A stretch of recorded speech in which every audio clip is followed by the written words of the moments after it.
Well, good morning, everybody. It is a cloudy Thursday morning here in Houston, and today we are going to go over DSCR loans. What is that? All right, so a DSCR loan is a way for investors to use asset based lending to acquire rental properties, whether it's a refinance, whether it is a purchase, whether it's a cash out or a portfolio, whatever you're trying to do.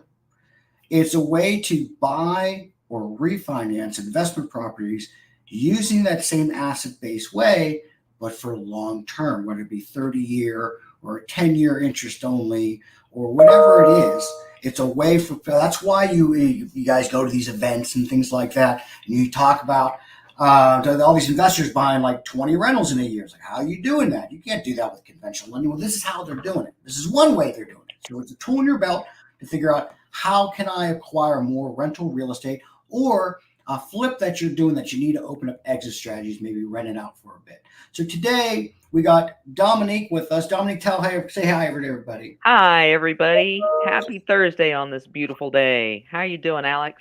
I'm doing okay. You know, it's always a good day when you're helping investors make money. Amen. That's right.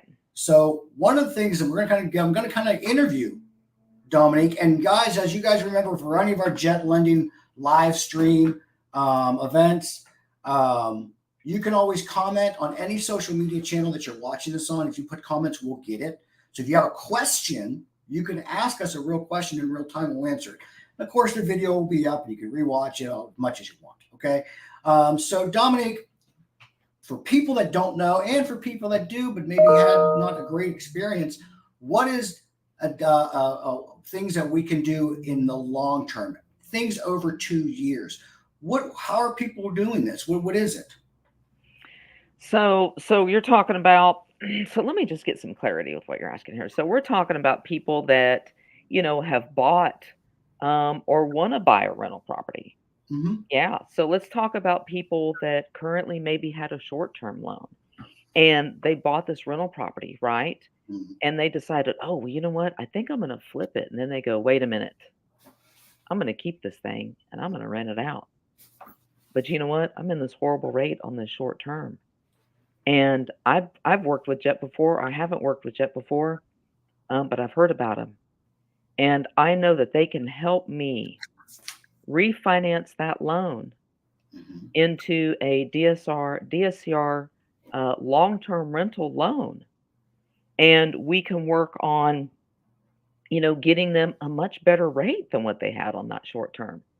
And we can do it in what, 30 days, 50 days? I mean, we can do it in a reasonable amount of time. And we make it convenient. We make it easy because what we aren't credit unions. We aren't banks. We're not going to ask for your pay stubs. This is asset based. We're looking at your property. Now, does that mean that you need a good FICO? Yeah, you need to have a relatively decent FICO. I mean, Well, we can't do it if you got a 500.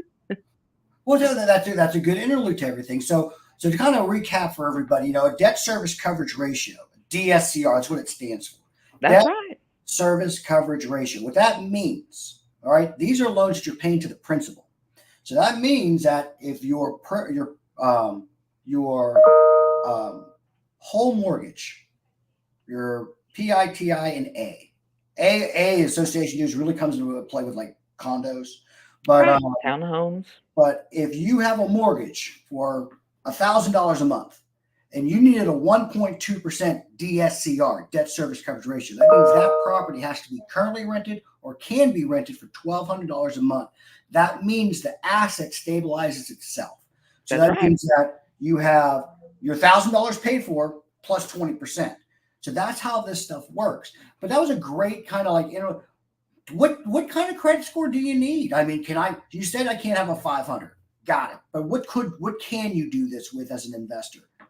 Well, I tell you what, it's so, I mean, there are broad options. And of course, the better your FICO score, the better your rates are going to be, right? And your rate is what you're going to pay is your 7.45, your 8, your 9, your 10.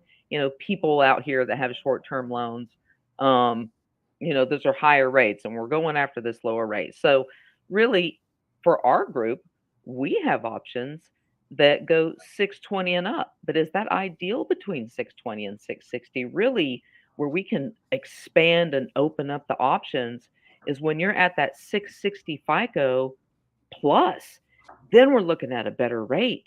Then we're looking at more ideal terms. And when I say that terms, I'm talking about your leverage, and your leverage being your loan to value. So, you don't want to come you don't you're trying to come out as minimal as you can on your pocket. You're going to have closing costs. That's just all there is to it. Can't avoid that one.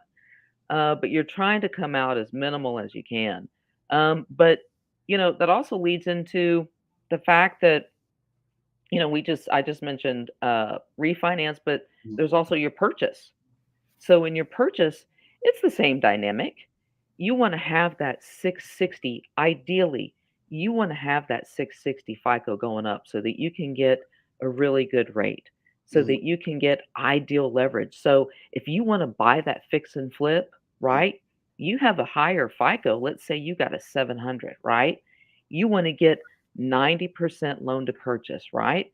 So Mhm. you're buying that place for $200,000, and you don't want to come in with 30% of that out of your pocket. You're like, I really want to come in 10% out of my pocket. Mhm. My FICO is 630. More than likely, that's not going to happen. You're going to end up at 70%. You're going to end up coming 30% out of your pocket. Ha ha. But then the next person comes in and says, I got a 700, I got a 725 FICO. Well, Mhm. guess what? We can get a better leverage. You're going to come in less out of pocket on top of the fact that you're going to have a better rate. So that payment that you're making while you're working on that property, um, while you have that tenant in the property, right? That's increasing your profit.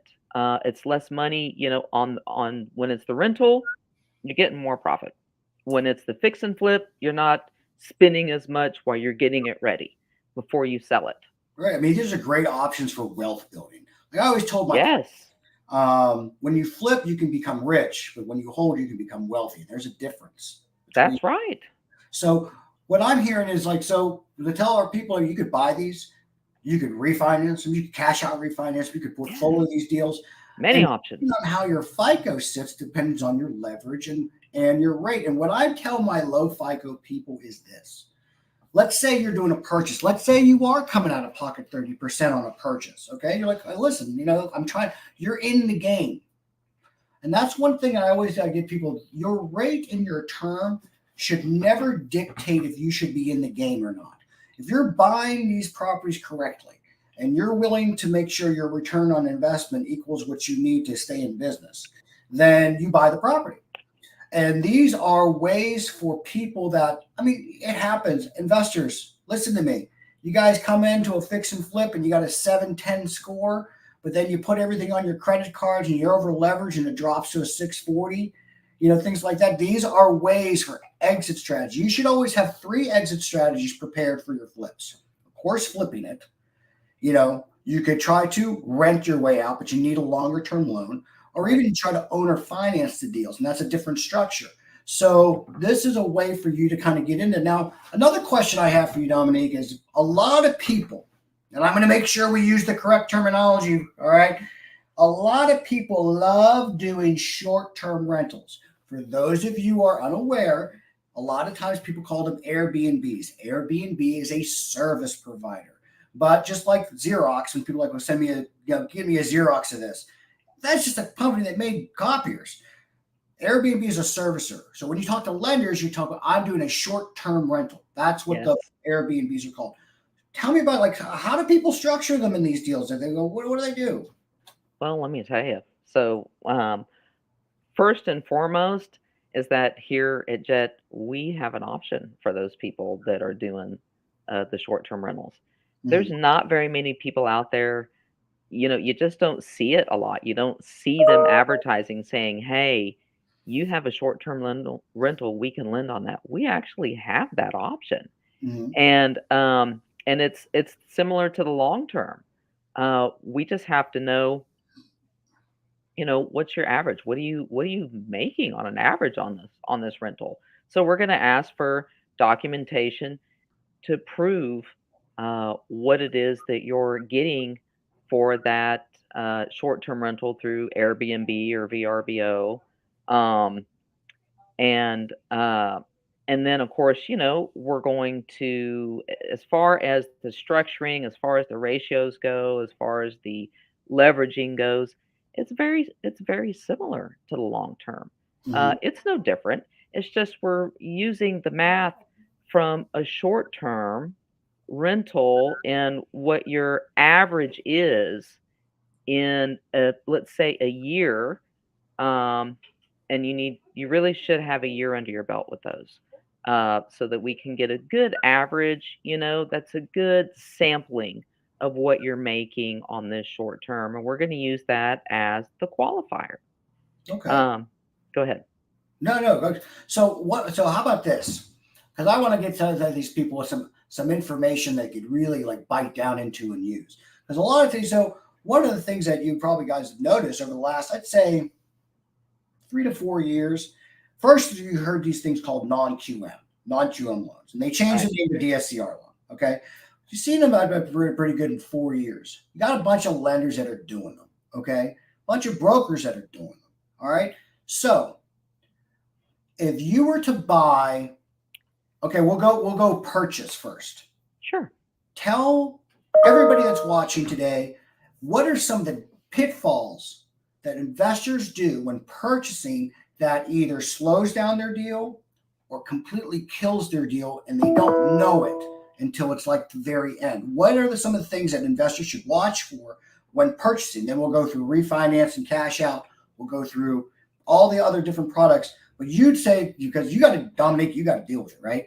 You see things coming through all day long and stuff like that.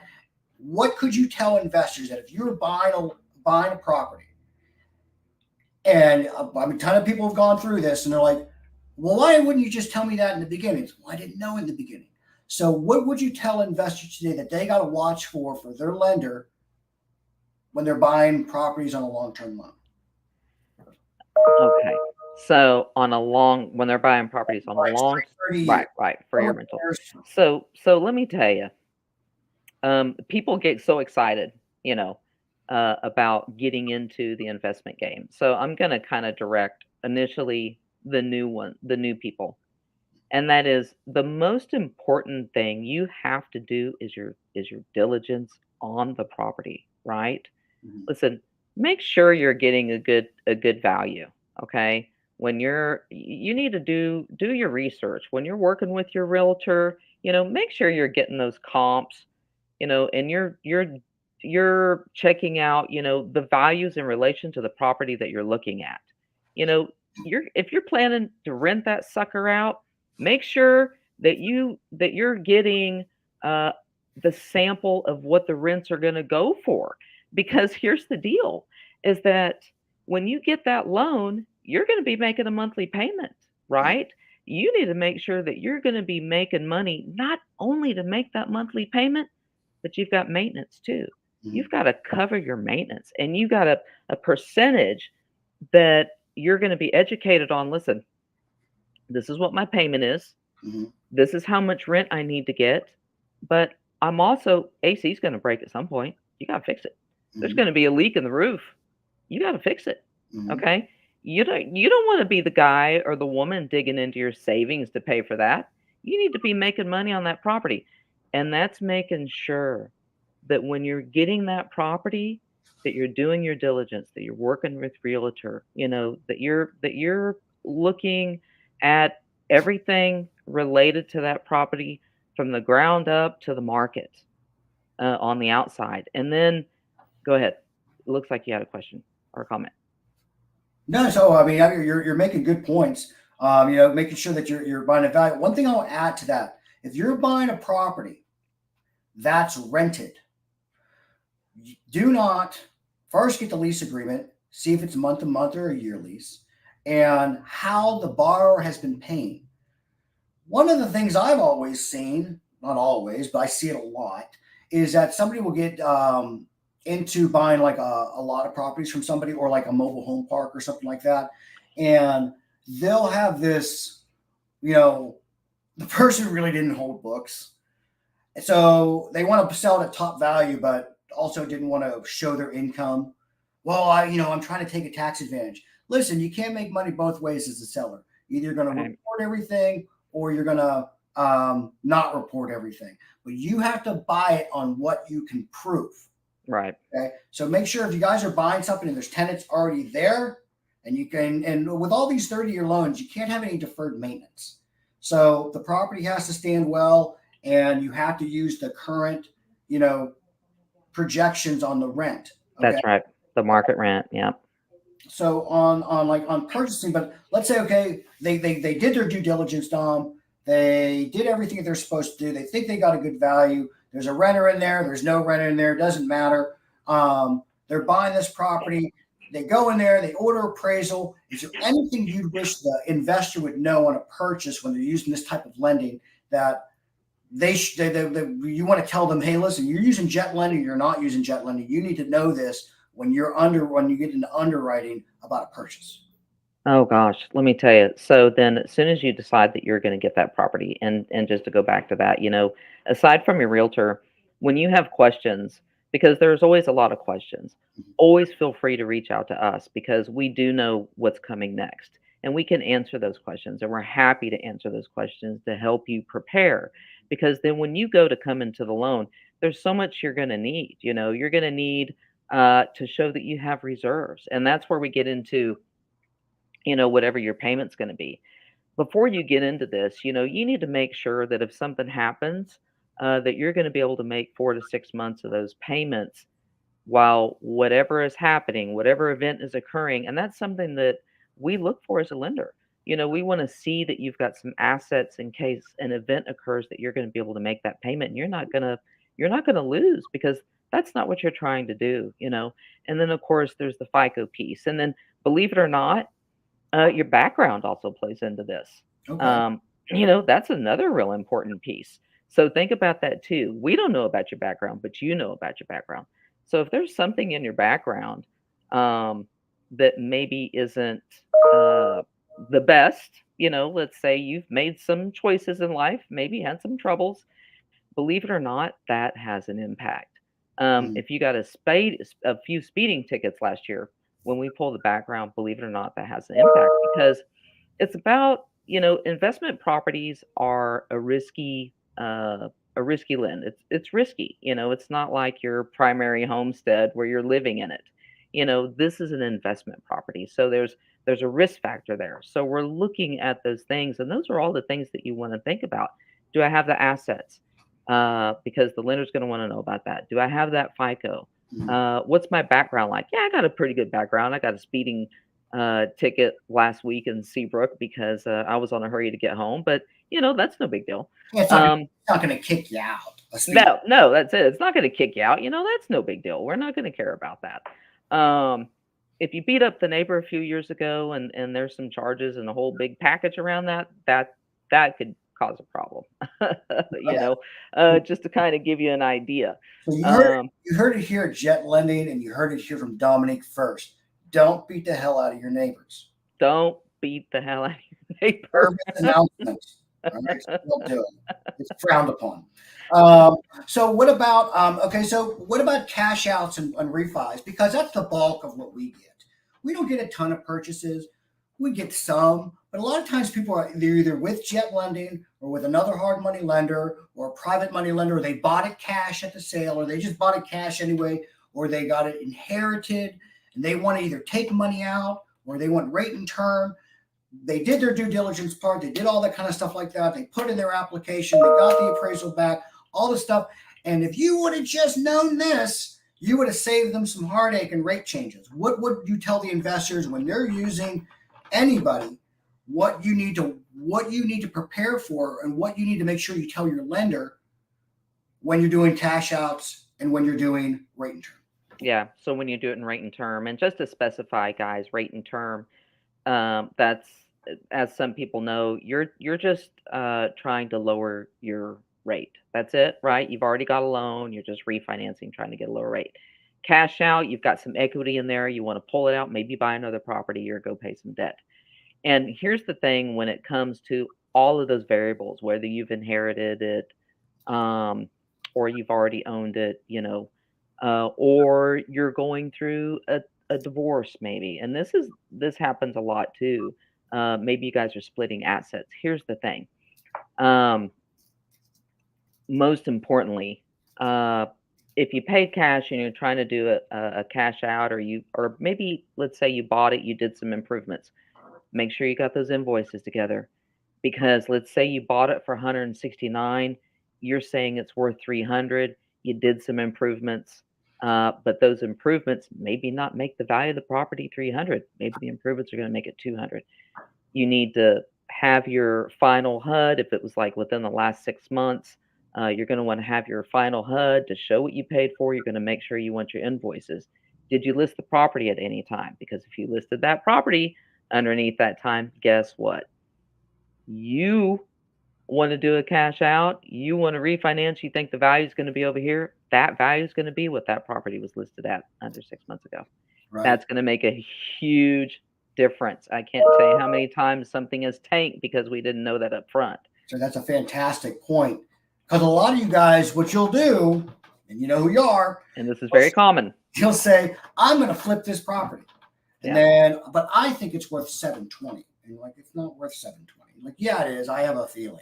And then so you put a listing up for 720 and it didn't sell for 720. And then you put it down for 710. Then you put it down for 695. Then you put it down for all of a sudden you end up in at like 612. Mm-hmm. Then you order an appraisal and it comes back at 642. But your property didn't sell at 612. And your lender is going to see that. And you got to understand, and let me break into on the reason why. All long-term loans, whether it's investment or consumer, like your personal house, we're all in the securities market. What does that mean? Well, if you've built your home and you use Toll Brothers, you use Rocket Mortgage, you use whatever, you get a loan from these people. And then all of a sudden you get a letter. And those people aren't servicing your note anymore because they sell the note into securitized markets. So there's not this never-ending, wheel of capital these people have. They usually have about, 2, 3, 5 million, 500 million, $1 billion to lend. And you're like, well, how can you run out of money with that? Well, if you're big enough, you can. Trust me. So what do? Well, I package these notes up into these little margins of what they will accept, and I sell them off. And then I recycle that money. So those are one of the stipulations within the securitized market. So when you guys are all used to your local lenders like Jet, and there's a bunch of them around Houston, there's a bunch of them around Texas, around the country. You're used to guys like us who have the ability to make things happen because it's our type of lines of capital that we're using and things like in the short term. Long term is completely different. Yeah. Okay. So you have to understand that there's going to be within fluctuations in the market and fluctuations in the Fed rate and the Treasury and all that kind of stuff. Rates are changing, conditions change, all that stuff. So it's like trying to hit a bullseye while you're moving on a train. That's a good analogy. I mean, it's just like, you'll hit it, but then something else happens and then it's a marathon and it's a teamwork event. It is. So when you have things, there's no detail too small that you can't tell us, so we can prepare you for what is to come. There's nothing that's not going to be found out. Right. Okay. So just know that and get us what, so we can tell you what it is. We never want to be a lender that tells you one thing and have to change it just because something comes up that we didn't know. We'd rather tell you in the front so you can see if this is right for you. And that's a conversation about the property, and that's one of the big things. When I get on the phone with somebody, my question is, all right, well, tell me about your project. Tell me about your subject. What's going on with it? How long have you had it? What have you done to it? What are you doing to it? Where are you at in those stages? And then, of course we get into the credit in the background and the asset piece, because all of that is important. Every single bit of it makes a difference. And you're right about the moving target, and that, rates are fluctuating. They're all over the place right now. So what I tell you today might not be next week. Do I think it's going to be better or worse? Listen, man, we're going for better. Yeah. Oh, I have my own projections about We're what's going to going for better. Yeah. happen for another StreamYard because that's a story. So so what would you tell the people listening, the investors listening that are interested in this type of lending that either has done it before or they brand new and they're considering doing this? Like, what would you tell them? How would you prepare yourself as an investor? How would you try to say, okay, listen, you're using jet lending. We love you. Thank you. You ain't using jet lending, no matter who you're using. You need to do this and you need to talk to what kind of public service announcement would you tell them about how, when you're dealing with a lender, what to look out for and what to do as a borrower to make sure everything is good? What would you tell them? Well, and it's kind of just going over the bases again, and that is if you have a property in mind, to do your diligence, and then whichever lender you're going to work with, listen, ask the questions, man. How many days is it going to take? The thing is that we can't really shoot. It's hard to predict a rate. It's hard to predict a loan to cost, loan to purchase. That's hard to predict until we get into an application. Um, but make sure that you've looked at what your goal is. What's your goal? What are you wanting to accomplish here? And how can we help you do that? And for us to answer those questions is to know exactly what your goal is and to get in those specifics of where you are financially. If this is affordable for you, where what's your ideal of this? Because some people think, man, I'm going to get into investment. This is going to be so much fun. I'm going to make some money. Listen, it's work. Yeah. It's work and it's planning and it's knowing the property that you're getting into. It's knowing what that's going to do for you. And so, those are the important pieces is to know why you're doing it, where you plan on doing it, and where you're at personally in your credit and your assets and your time, your resilience, because the markets do change, things do change. We're seeing it right now. So you've got to have some resilience when you're getting into this. And so all of those topics, there's questions you need to ask yourself. There's questions you need to ask your real estate agent if you're working with one, and the questions you need to ask to the lender about how can you work with somebody like me. So you need to be able to answer certain questions, like I said, with the FICO, the assets, your vision, what it is that, if you're fixing and flipping, if you're gonna hold it, Mhm. you got to have that plan together, because that's how we are able to figure out what's the best direction and how we can help you. Yeah, I agree. Like investors, because you'll kind of shoot over like an idea, but and especially with this type of product, spend the time to fill out your app. Yeah. Give us all. Because remember, this is DSCR. What does that entail? Well, you got to look at your insurance and the association dues. Your the rate is involved, the taxes. So let's say you may not know. Like, well, I don't know how much my insurance is going to be. Well, I don't know how much my taxes are. Um, Give a good estimate in ballpark. Hmm. Any change in the math fluctuates the ratio.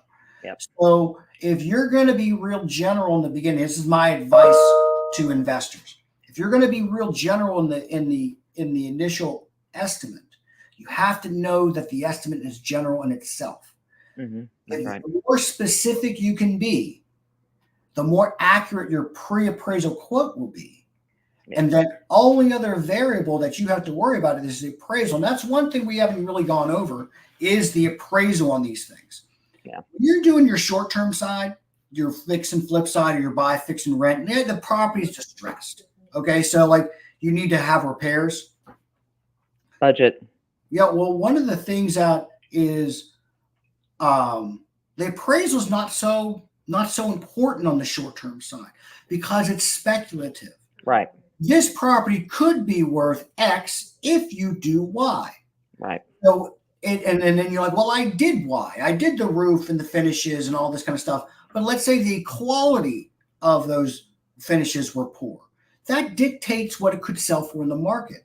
You also have changes in value as markets shift in different geographical regions. You know, Texas, we don't get that too much, but if you're buying something in Raleigh and it was 2022 and it's Yeah. 2024 now, those properties probably are significantly different. Yeah. Or depending on your geographical region. But the short term side is all speculative because you have a distressed asset. Yeah. And if you do this, it could be worth this if the market stays in this trajectory. Right. Long term, it is finite. Okay. So, and with these securitized markets, when the appraisal comes back, it's like the gospel.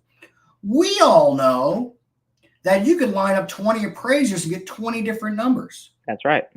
We all know that. However, when you're dealing with more institutional lending on a long term loan, that appraisal to them is like gospel when you're in the securitized markets. That's So right. you got to make sure that you fully understand if you're in the, but when you were rehabbing the property and what your ARV appraisal was, did you do the finishes and quality of finishes to get that ARV value? That's why I'm always, Dominique, you'll hear it.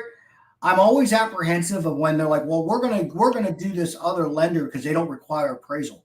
Why wouldn't you want a third party unbiased view of the market, of the consumer market, if you did these repairs? Because you're like, well, my agent said it's going to be worth this. Guys, don't. Okay, do your due diligence. Make sure you get a third party impartial person that's not getting paid on your deal, That's right. their projections. Because when you do the third of your stuff, Dominic, we just talked about this yesterday. We had one guy who swore up and down it was worth, in the mid 100s. When we looked at the comps, what did we find? No Wouldn't. way is that ever going to happen. Yeah. Couldn't quite reach it. Nope. And so it's like if you just had like a lender like us who gave you that second pair of eyes, that gave you this idea of what it could be, and I mean, that's what. So when you do the long term stuff, just remember that the appraisal comes in. That's your let the appraisal be your last variable. Don't start guessing on stuff at the end, and you're like, oh, my insurance is $1,200. Not right now, it's not. If you guys have bought an insurance lately. Yeah. And then you find out you can only get hazard insurance for your property at $3,400. Yeah. I mean, if you guys are going to be landlords, and you guys are going to be people that hold real estate, hey, you got lenders like us behind your back, 100%. But if you don't have insurance in your pocket right now and knowing who you're going to go to and how much things cost, you are at a severe disadvantage. Yeah. Because one thing that's slowing everything down in the short term and long term is insurance. Yeah. And because people you remember what it used to be, Yeah. and it ain't that no more.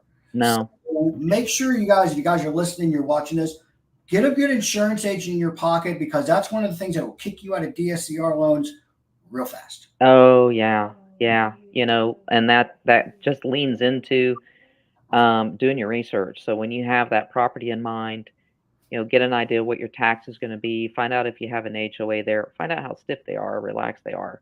Make sure you get with your insurance agent to have some kind of idea of what it's going to be. Because, listen, down here where I live on the water. Mhm. I live Galveston shoreline, and let me tell you something. Those folks up there at the Louisiana Texas border, they've been getting slammed by hurricanes. How do you think they're doing for insurance quotes out there? Yeah, and if you're in a flood zone and things like that. Yeah. Yeah, because let me tell you, crazy things have been happening. We see what's been happening. Fires, water, rivers are coming out of their banks. Things are happening that are never happened before. So what rates were in the past is not where we're at now. And Insurance, yeah, it has been crazy. All yeah, right. and those things are important. And then as well as, like I said before, there's the beginner, and then there's the people that have been doing this for a while that have experience. And those are things that you've got to tell your lender up front. You're like, listen, I haven't done this. I'm new into it. Or yeah, I've done like 6 or 7. And I've got a ton of assets. I'm good to go. Okay. Um, but I'm wrapped up. Hey, by the way, I've got a new build going over here. Um, and I'm in the middle of doing a loan.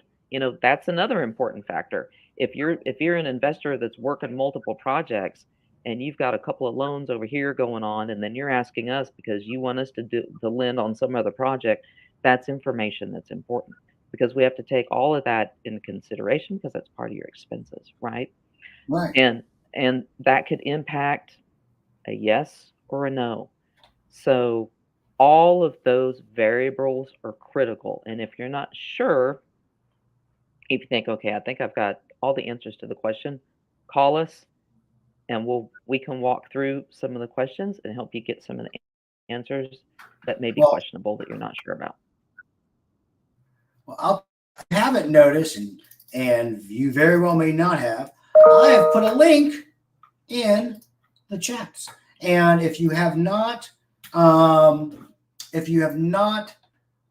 your question answered, or sometimes you're just too shy to put it up there, um, we um, we put the links in for getting your property reviewed. Yeah. I have Dominique's link, and her page has her phone number, has her email. Tell everybody how do they contact you? They just carry your pigeon, what you're praying to a Ouija board. How do they contact you? Don't do that. I'm not going to respond. But listen, you can call me. Let me give it my direct line for some of you. Maybe have a pen and paper down or you got your phone up. It's 713-554-1095. And let me tell you something. I sleep between the hours of 10 and 6. Other than that, the weekends, in our role, it's a 24/7 thing. And your success is what's most important to us.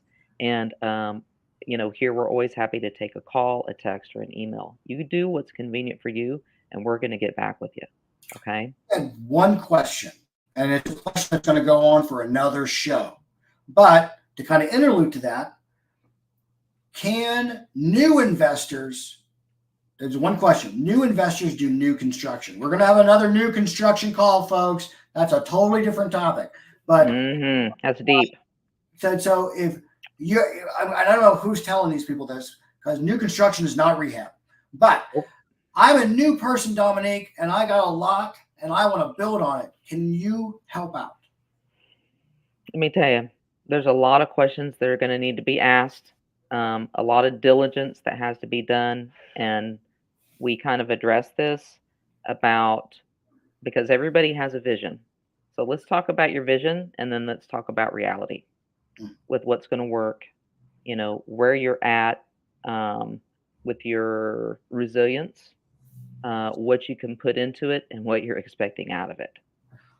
That's where so many people don't know what they got to put into it and what they're getting out of it and what's required. As somebody that's never done it before, what your options are going to be are limited. Well, I'm going to be direct to you guys. No. Okay. So here's the reason why. Most all the banks really require, no matter where you're getting the money from, experience. 5 under your belt. New constructions in the last 36 months. There is a caveat. There always is. Remember, I always tell you, there's always a way. The only way I've ever seen anybody get it done that hasn't built one on their own is that they actually partner with the builder. That's right. Okay, and I already get the sour milk faces in the audience. Like, well, why would I ever do that? Why would I ever give up my piece of the pie for some guy? Because you can't do it yet. Right. This gets you in the game. Yep. Why don't you make some money instead of no money? Yeah. So if you have high aspirations to be a developer and a new construction investor, then you must partner with people that have done it, so they do not show that the limit the risk, because again, you will run into things that you never thought of, depending on what county you're in. Yeah. Oh my. So, but why wouldn't you also take that opportunity? It's almost like paying for college, but this time you're making money. So you're going to partner with somebody that's done it. You're going to learn from them. You're going to do 5 of them. And then after those 5, you're going to blink your eyes and 2 years have passed. You're going to wonder what the fuss was about. You're doing your own deals and you're Right. watching for the wear. Yep. So that's the only time I've ever seen somebody that has new construction. Like, well, I own my own land. Great. You don't know how to build anything. Right. You don't have the experience, and it takes partnering with somebody that does. And that's why I say there's a lot there's a lot to that. It's a deep conversation because let me tell you something. And thank you, Alex, for saying that. I was trying to not get too deep into it, but make sure you trust and like that person. So it's there's a lot to consider that's why if that's the direction you're going to go. and that's why people come to us. We're direct. I will tell you what you can do, what you can't do, and if you can't do it, how you could do it if you do it. Like, Dominique's have plenty of solutions for people that have lower credit scores. Partner with people that they know and stuff like that. There are Yeah, ways, there but are you ways. execute fast. It can't be any of this. Well, let me see stuff. You have to. This is not investing is not a hobby. It is a business, and Yeah. I want to teach you how to be very wealthy, successful business people in this business if you do what we tell you to do. So, Dominique, do you have any last words you'd like to tell the audience before we shove off here? Thank you so much for taking time to listen to us. Make sure to reach out, ask the questions, don't be shy because we are here to help you make this dream that you have of being an investor or a better investor or just an investor. We're here to help you get there. Guys, I hope you enjoyed it. I hope you got something from this. If there's any type of video that you want us to teach you guys about, let us know. You can call us and email us. You can text us. You can come to the office. Again, carrier pigeons are always nice. They're cute birds. Anything that you want to do to send the information over, let us know and we'll help you out. We're very big on education. You can go to our website and check out all of our recordings, a bunch of how to calculate profit margins. How do you calculate DSCR? How do you calculate this? How do you negotiate? All that stuff's on our website. Go check it out at jetlending.com. Text or email Dom. Click that link. Send her your deal over. Might as well get her to look at it. Let us see how Jet Lending can help you today. Not only help you make more money, close more deals, but guide you in the right direction to grow your business. Dominique, Yeah. thank you so Yeah. much Yeah. for Thank you. Thank you. and, Everybody have a wonderful day. all right.